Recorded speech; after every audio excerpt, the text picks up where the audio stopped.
Hello friends, welcome to my channel. આજે તમારી સાથે હું કેરીનો શ્રીખંડની રેસિપી શેર કરું છું. આ વિડીયો તમે પૂરો ફૂલ વોચ કરજો અને જો તમને ગમે તો લાઇક, શેર અને સબસ્ક્રાઇબ કરજો.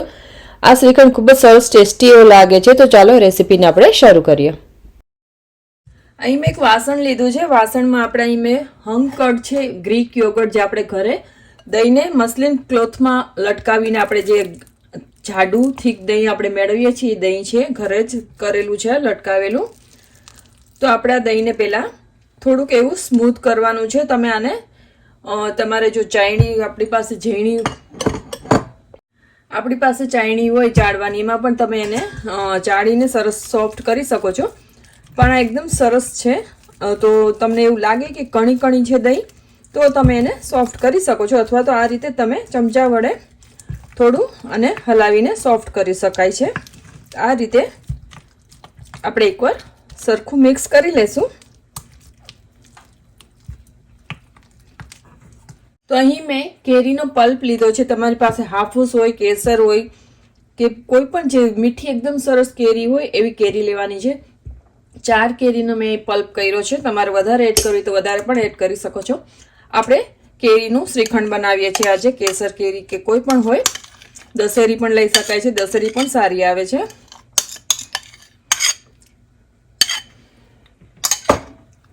તમારે જો કેરીને થોડી ગરમ કરી અને એની જરાક થીક પ્યોરી બનાવીને તમારે આમાં એડ કરવું હોય તો તમે એમ પણ કરી શકો છો, જેથી તમારું શ્રીખંડ લૂઝ નહીં બને.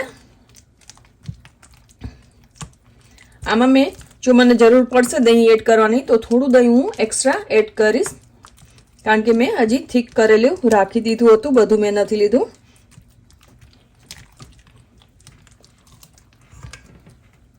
હવે આપણે આમાં પાવડર શુગર છે એડ કરશું. તમે સ્વીટનેસ પ્રમાણે, તમે કેટલું સ્વીટ ખાવ છો એ પ્રમાણે સ્વીટનેસ આમાં એડજસ્ટ કરી શકો છો. કેરી પણ મીઠી હોય છે અને દહીંને મોડું લેવાનું, ખાટું નહીં લેવાનું. તો અહીં મેં 4 ચમચી જેટલું પીસેલી દળેલી ખાંડ એડ કરી છે. આમાં જો તમારે food colour, yellow food colour add કરવો હોય તો તમે કરી શકો છો. હવે આપણે આમાં થોડું કેસર એડ કરશું. કેસરને તમે દૂધમાં પલાળીને પણ ગરમ કરી એનો કલર માટે લઈ શકો છો, પણ હું આ રીતે જ આ એડ કરીશ. દૂધ એડ કરશું તો આપણું શ્રીખંડ પણ થોડું પતલું થઈ જશે એટલા માટે. તો હવે આપણે આને હલાવી લેશું. કેસર ઓપ્શનલ છે, ન હોય તો તમે સ્કીપ કરી શકો છો.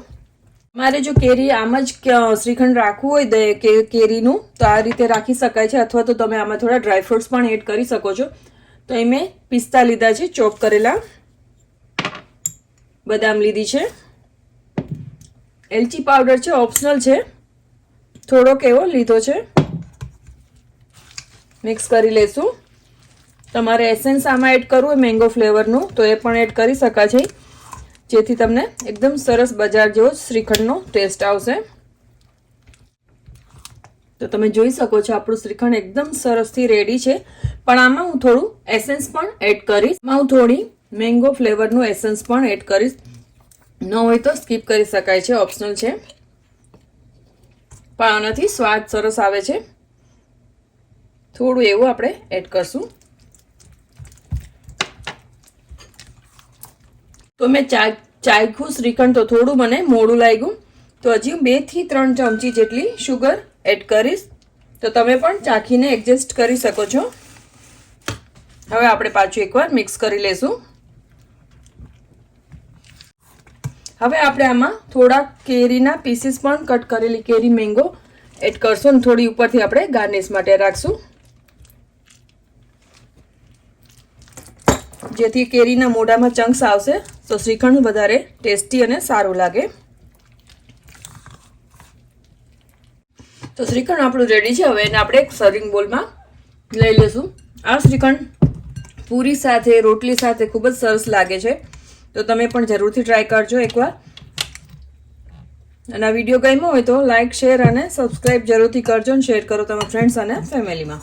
હવે આપણે ઉપરથી પાછું થોડું ગાર્નિશ કરી લેશું, જે આપણે બદામ અને પિસ્તા રાખ્યા હતા થોડા સાઈડમાં કટ કરીને. ડ્રાયફ્રૂટ્સ ઓપ્શનલ છે, ન નાખવું હોય તો સ્કીપ કરી શકો છો, અને નાખવું હોય તો તમે એડ પણ કરી શકાય છે. ક્રંચ સારો આવે શ્રીખંડમાં ડ્રાયફ્રૂટથી. જો ઘરમાં અવેલેબલ હોય તો તમે એડ કરી શકો છો.